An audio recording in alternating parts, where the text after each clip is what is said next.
for joining us at Cartel Coaching. We know there's a lot of options when it comes to triathlon content and coaching content in general, so we're really glad you're here. Our mission is to make triathlon more accessible and help break down the barriers to entry in a sport we care so much about. I'm Em, the age grouper, and I'm joined by Tim, our elite coach, and Cal, our ex-pro. Between the three of us, you're getting three really different perspectives on the sport, from learning and figuring it out in real time, to elite coaching insights, and to years of race experience at that top end. We're here to share useful tips, practical advice, and our own experiences to help make triathlon feel a little less overwhelming and a whole lot more doable. Now let's get into today's episode. Yeah, wicked. All right, welcome back to Cartel Coaching. Today we're talking all about the 70.3 distance and the problems that some of us run into with pacing. But before we do, I saw something really interesting on your Instagram, Tim, about one of your athletes, Anna, who did a race that I don't really understand, and I want to learn a bit more about that. Can you tell me about that? It's a Wanaka gem, Emma. This is what Wanaka people do. We do exterior triathlon because the roads are too dangerous to ride a TT bike. You feel like you're going to get run over by a ute on a regular basis. And so we stick to the gravel paths and the bike parks. And exterior triathlon, there was one in Dunsborough in the weekend, which was the Asia Pacific Champs. So it's down there south of Perth, and I think further south in Busselton, actually. Further, and so amazing course, really cool, beautiful course on the beach, although it was pretty hectic swim conditions for that one. Really, really hectic actually. So it was a really good challenge for someone like Anna coming from a lake, which is pretty different. So that was in the ocean, right? And it was like 3 meter swell. Is that what? Yeah. Is that what you were saying? Yeah. That's outrageous. Yeah, I mean, if people ever followed, when they had exterior world champs in Maui, which was over in the Big Island, and that used to be a couple of weeks after Kona. There used to be so many stories of people coming and surfing waves and being dumped on the beach, and it just seems to be part of exterior. Like they let that stuff roll, and they just get after it. A lot of like Cal's probably experienced it when you go and race in Maluda, and there's a 3-foot dumping wave throwing pencil thin ITU athletes onto the beach. I used to awesome. love it. I think these days with liability net sort of creeping into things and the issues. But I mean, if you grew up on the coast, which is pretty much every New Zealander and Australian, then I feel like a lot of people embraced that. It added an element to it, made it more fun. I think if you grew up in Europe or a landlocked sort of country, it'd be terrifying. Yeah, I do know the Great Brits. They've taken on board Phil Clayton as their open water swim coach, and they basically don't let the Aussies train with them anymore, and he's strictly coaching them how to cope with open water swimming conditions like that in preparation for something like LA, where it could be some dumpy surf or some big swells rolling in. Just, they're getting pretty specific on it. Yeah, wow. So back to Anna. So she's a mum, right? So she's a mum. A young mum. She won, and she just looked like such a weapon. Like the bike, so it's like a full mountain bike situation, 3 meter swell, and then it's like a trail run. That's what this is. Is that have I clocked it right? Yeah. So often exterior is around about a K for the swim to 1500. The swim was 1500. Yeah. The bike for them was 30k, but it can be anywhere upwards of around 45k. Yep. And then the runs vary too, but often anywhere between sort of that 9 and 12k mark. So you're actually looking at distance in total with time that isn't too dissimilar to a 70.3. No, so for times in the weekend, you're around, the 30 minute mark for the swim because it was so hectic. Mm-hmm. The bike was around the 2 hour mark, give or take. Anna was an hour 50. And the running was around an hour as well, because they're running through sand dunes and on the beach, and they'll be running over rocky paths and stuff like that. So it's really hectic and a real different, it's just a real dynamic environment that you're training for. which is, yeah, it's really different for an athlete rather than a nice smooth pavement. Or It sounds Ratley. exciting. Yeah, it's cool. Yeah, she was second overall female in the age groups and won her age group. Yeah, and her goal is always to be how close now can I be to the pros with her time. So, Love that. doing a pretty cool job as a mum, and she's had a few injury niggles that we've been really working through with just the running drill side of things and what we're doing in Yeah, the okay. gym. So she's actually nearly running better now off no intensity in her running, but more drill work, more skipping, more strength, and addressing it in a different way to get the intensity.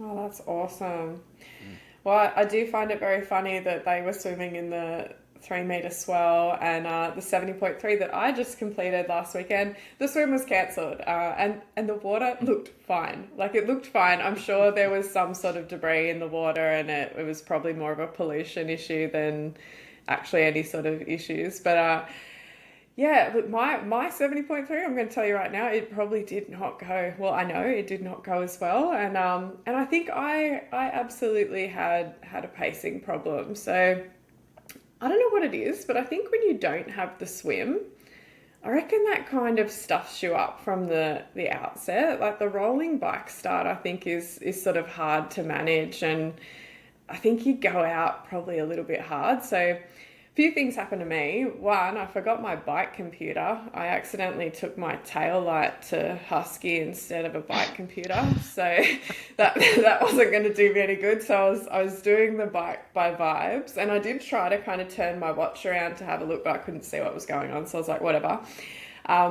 I came off the bike and I was actually first in my age group at that point, and I was like, oh, I'm kind of killing it.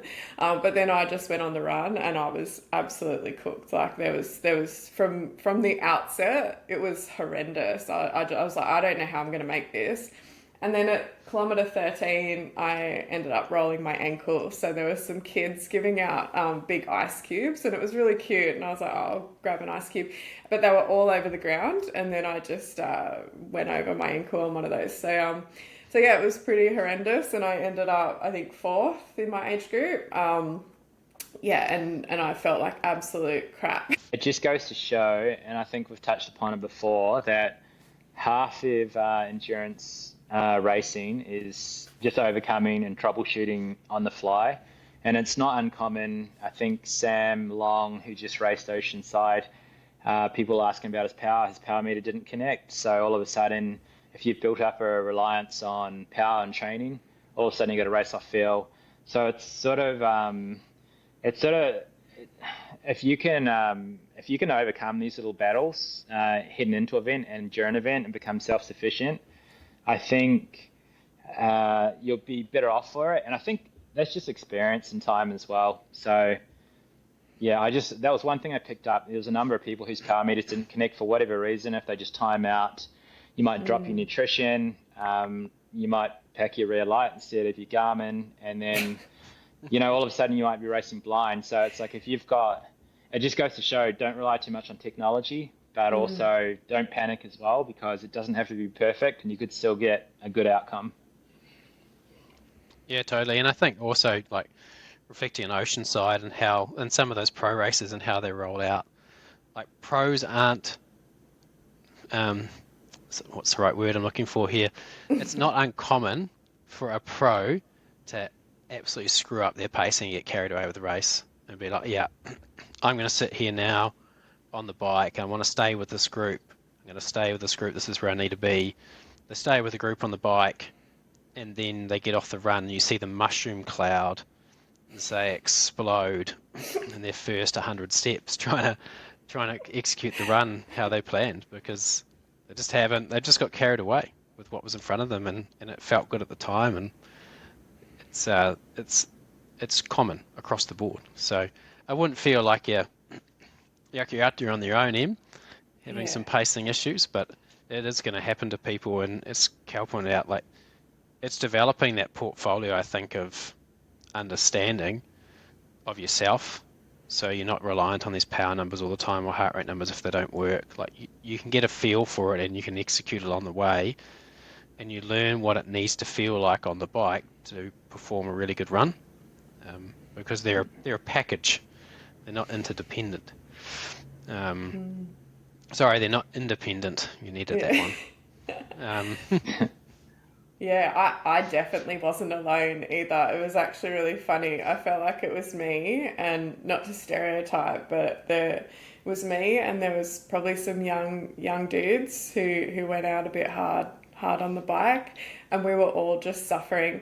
And then you could see the veterans, like the people who knew what they were doing, who took it a little bit easier on the bike. You know, we were all passing them, feeling like kind of crushing it. And then it was just the embarrassing time on on the run. I think a lot of that though will come in time, and you'll just learn, and you'll figure out. Look, it's no different to your weekend long rides where you might go out with a group. And I notice, especially when triathletes are training with cyclists, I find cyclists, they punch every hill, and I almost feel like it takes more discipline to just ride at your own pace. Like, unless you're on a chain gang ride and you want to punch it, if you know, hey, I've got a key session this afternoon, or I've got intervals later in this ride, if you can have the discipline to sort of stick to what you're doing, I feel like that can sort of carry over into racing as well. The other thing as well with racing and pacing, you generally, you probably have a chat to your coach before the event, and you figure out a few scenarios of how this plays out. And I know in pro racing, certain athletes will dictate terms. You might have an Uber cyclist who takes it up the road. You might have, Lionel Sanders or someone from behind who hasn't swam well coming through the field. And then you've got to figure out, hey, what's scenario A, what's scenario B? And that can also be something that happens in age group racing too, with rolling starts. So you might have competitor that you're keeping an eye on, or a girlfriend or a boyfriend who's starting a few waves back. All depends on your pacing, and your strategy as well. So I think, like Tim said, if you sort of build up your portfolio of tools, and it's a bit of trial and error, the more you race, the better you get at all of it. yeah, totally. And I think Cam Brown he actually arcs on about this. Like, we're all afraid to race more these days. Like, we just sort of hold back, and you see people, I'm just doing a 70.3, but then you don't go to a sprint race, you don't do Olympic distance race, and don't use some of these smaller community races that are around to actually start to understand yourself and how you perform and how you go over the shorter distances. And they're also really good supporting training sessions too. They're amazing, and you learn so much in them. You can learn, how to pace at different distances for one, but then also transitions, different things around fueling, things about how you might prepare yourself for the race beforehand or the day before. You having a list maybe where you have your bike computer on the list, and you tick it as you put it in the bag, those sort of things. So there's a variety of stuff that you can learn. I've got an awesome Cam Brown story about pacing. Ironman New Zealand in 2015 or 16. I came off the bike with Cam, and this was back in the day when you put your Garmin watch on and you sort of had to wave it around in the air like an aerial trying to get satellites. So you'd have to wait for them to load. So anyway, for the first couple of K on the run, the satellites weren't loading, so it was giving me an inaccurate pace, and I went out at what I thought was a conservative pace, which turned out to be much faster. It was more like 330, 340 per K pace, which is fast. Cam still gives me a bit of grief over it, but I will say I actually had my best marathon at 2:48 there by having a positive split and going out for the race. And this is something that I've spoken with previous coaches about, and a good example is in Hawaii. During the first part of the bike course, which is through town, everyone's testosterone is just booming in the pro race, and people are going to be riding well above threshold. And I remember being told just to sort of dial it back and ride conservatively as well, and let the race go and stick to your power numbers to pace it, in the hope that later on in the back half of the ride and the run that you'd run better with fresher legs. But the thing that comes into play with that is you let the race go, and if you're a competitor to like me, I feel like racing people, you can sort of squeeze the lemon for a bit more juice and you can go with the race and knowing well that it's going to button off at some point. So there's heaps of strategies for that to unfold as well. Contrastingly to that, there's people like Mel Hausholt, Heather Jackson, and the women's races who they'll just define what their target power were and they could just stick at it all day. And I think that's probably more the case in age group racing as well. That you've probably experienced, Em, where you could sit down with your coach, you figure out what your power is and stick to it. Whereas in a pro race, you sort of have your arm forced with, do I go with the race or do I let it go, knowing that, hey, I might be able to come back later on. Yeah, and I think we see that a lot. With ITU racing is classic for it, right? On the run off the bike, like you would never see someone run a 10K in the way a triathlete runs a 10K in a run race. Like they're out like a cut cat, and it's just like a battle of attrition of people holding on. But the psychology of staying in the race and drafting of those front people has a big effect on people. And then what they can then pull through in the back half is normally quite amazing. So I agree with Cal. Like you've got to figure that out at times with yourself. But from an age group perspective, I think you're right, Cal. And it's much better to sort of get a feel, especially initially, by setting some power numbers or heart rate numbers and targets for yourself, and be like, okay, I'm going to go out, and I'm going to experience how the race is going to unfold under these sort of numbers. And then you finish a race, and you can reflect back on it and go, well, actually, this happened. I was really poor on the run off that bike power, or I was actually really good. I had so much in the tank. And then you can actually learn from that and move forward. Quite a lot of the time, you'll see a lot of age groupers, they'll go out, they won't have a plan, they'll blow to smithereens, and then actually learn a whole lot less from that race, because you're like, well, we don't really know how the run would have panned out for you based on that training, because you went at 300 watts for 45k and then 100 watts for 45k and walked the run.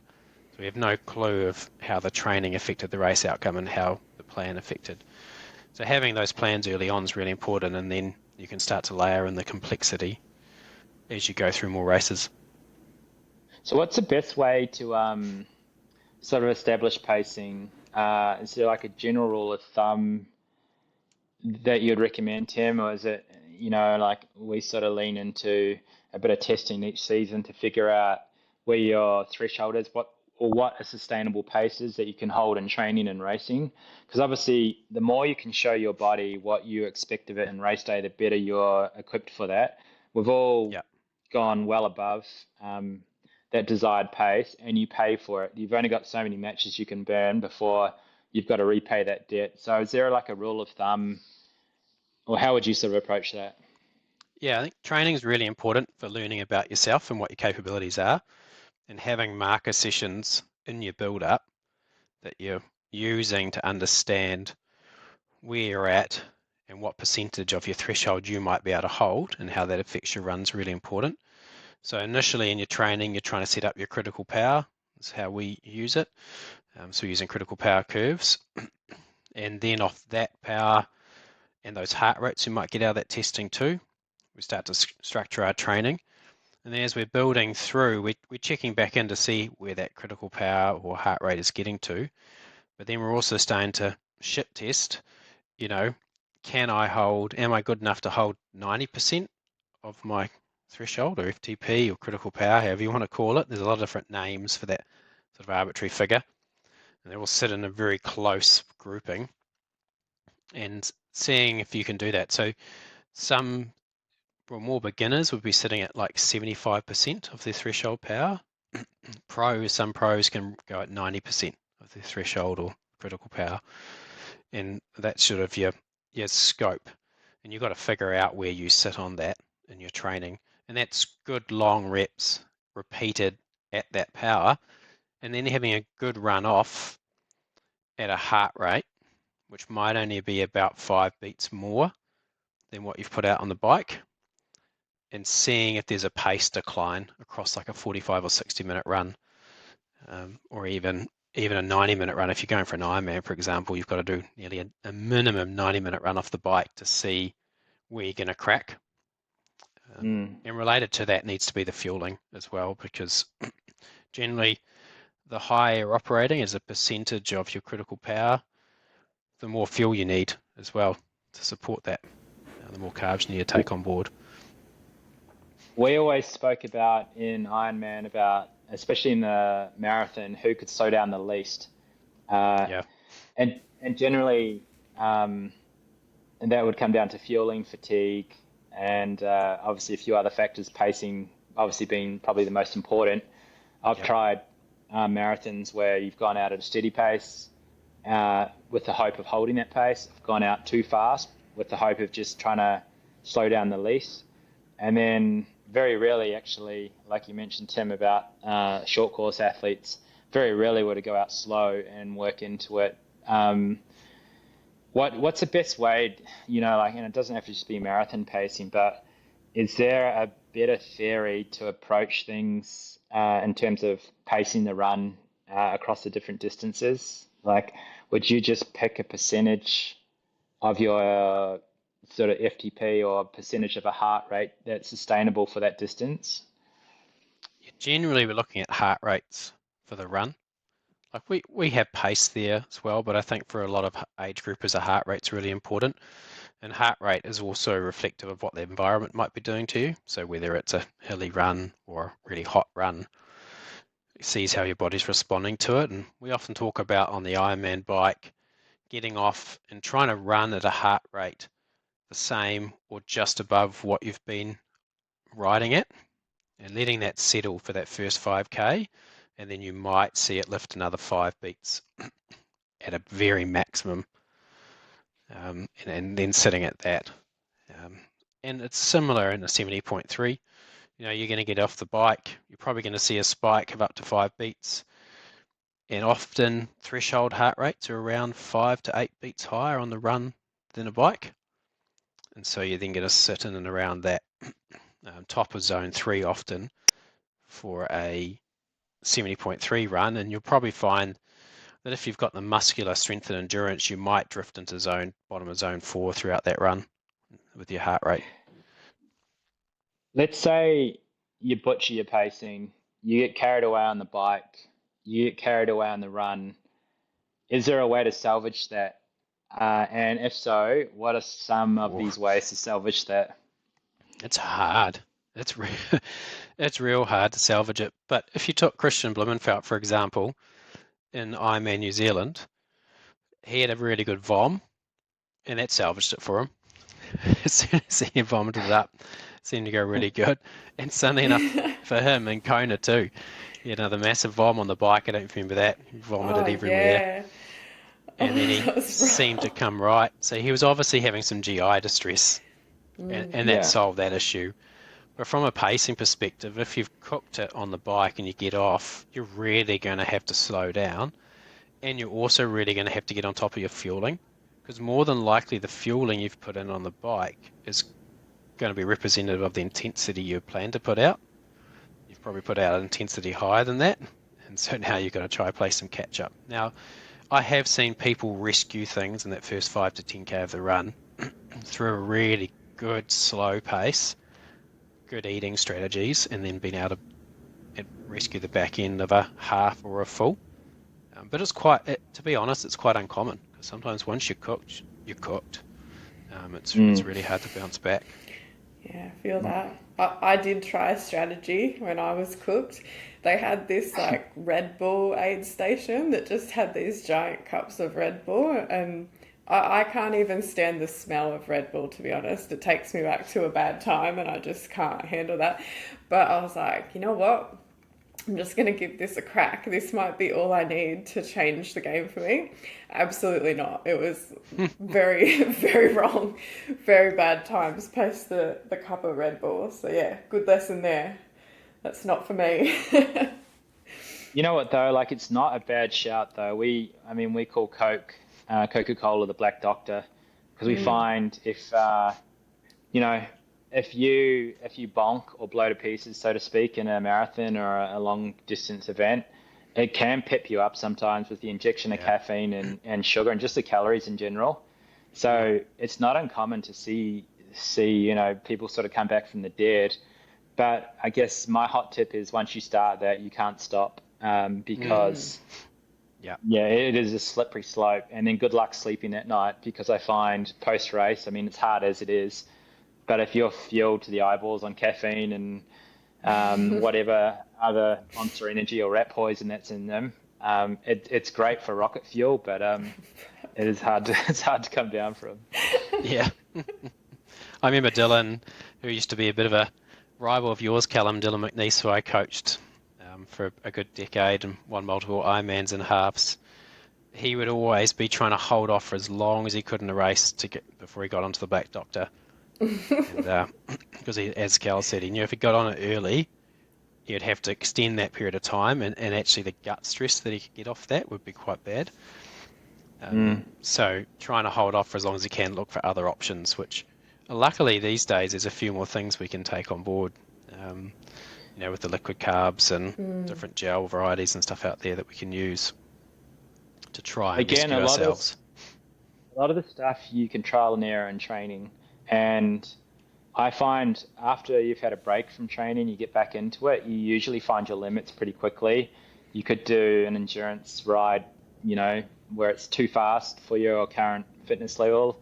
I've had that before, where I've been 2 kilometers from home and had to call my mum to pick me up, because I literally, you just can't get there. So again, it's not too dissimilar though to, say for example, the Hawaii Ironman, where there's plenty of time where you want to just walk and try and get through it, and it's all stuff. The pacing is all stuff that you should try and overcome during training as well. That could just be a matter of stopping at a shop and getting some lollies, or figuring out your fueling strategy. But I find it's usually, as Tim said, it's your fueling, or you've probably cooked your goose with going a little bit too hard as well, and you've run out of matches to burn. Yeah, and what you're generally seeing at Ironman is most people's heart rates start decreasing over the back end, because muscularly they can't push the pace anymore.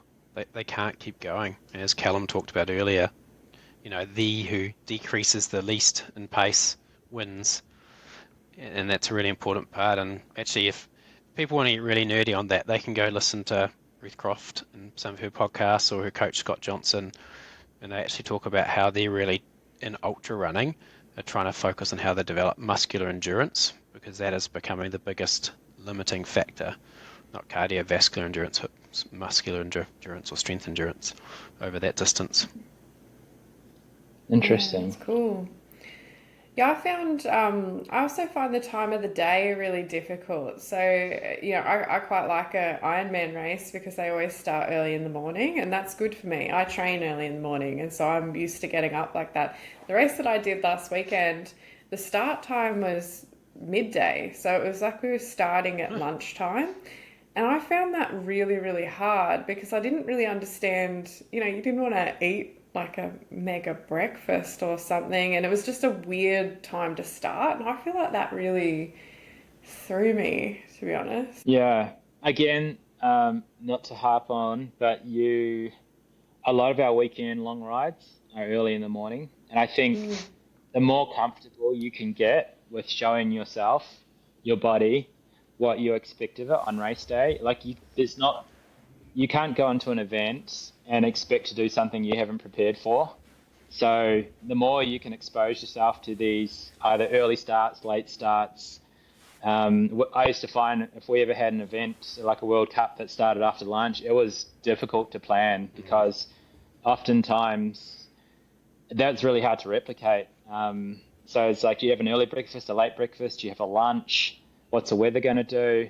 And but I think, I generally find as well, like if you have an event where you can sleep in your own bed or put your bike in your own car and not have to fly with it, I generally feel like you have a better result because the stress is are much lower. So again, I don't actually know where I'm going with that. Rehearse. I agree with you, though. Like anything, just you can rehearse what you need to do. Yeah. So basically, the more comfortable you can make yourself, with either training, eating, sleeping, all that kind of stuff. You just want to get to the start line. It'd be a celebration of your training, as cliche as that sounds. You should be panicking, rightfully so, if you haven't trained and you're like, hey, I'm doing a mountainous bike course here and I've done all my training like on a plateau. So, like prepare yourself for it, figure it out. I've got some more good stories about that if we have time, but let's see. Yeah, I want to hear your stories. Okay, my story. Yeah. 2006, ITU World Under 23 Champs. The course was in Lausanne, Switzerland, where it was a filthy 8% or 12% climb. I think it was once or twice on each lap, and we had to do it 8 times. It was so brutal. what we did it was really tough, but what we did is we figured out the duration of the course. We figured out the climb, that is the duration of the climb. We figured out the gradient of the climb, and we just try to find something in Auckland to replicate that. And then you do that for 6 months, and all of a sudden race day, it feels very comfortable because you're used to it. So you go out and you do 8 repetitions of your local hill that's the same, then all of a sudden it becomes quite easy. And but if you don't do that, then it's going to be a challenge. And that's no different to anything else. Wetsuit swim, non-wetsuit swim, undulating courses, flat courses. The more information you can find out about that, and that's why we see, there's a lot of good videos floating around YouTube at the moment of these pro cyclists who are doing recon for the Tour de France or the Spring Classics. Go and expose yourself to those cobblestones. Go and expose yourself to those climbs because they change each year. And then when it comes race day, voila, you've got that information on your Garmin or your Wahoo of this is the power I held to get up this climb, and you train for that, and you make it easier for yourself. You can pod your car at 360 watts in zone 2. Yeah, I mean, there's only so much you can do, but again, the more information you have, the better it is, and us triathletes like information, so figure it out. We've got all these great resources at our fingertips with Ruby and Training Peaks, where you expose yourself to this stuff and you'll become more comfortable and confident. It'll help with your pacing as well on race day. Yeah, totally. I think the more you can understand about yourself, the better you are come race day. And the more flexibility you can have to change and adapt to what's in front of you.